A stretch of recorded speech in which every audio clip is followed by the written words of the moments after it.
in cash from Andrew Bates.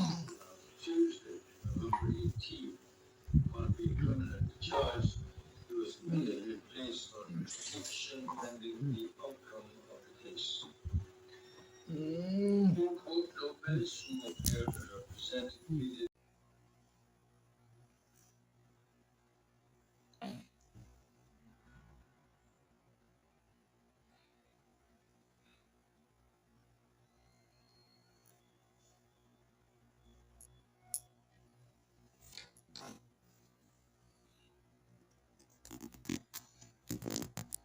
in cash from Andrew Bates.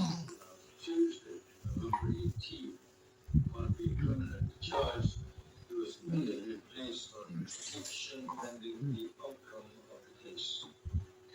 In court, Lopez, who appeared to represent, pleaded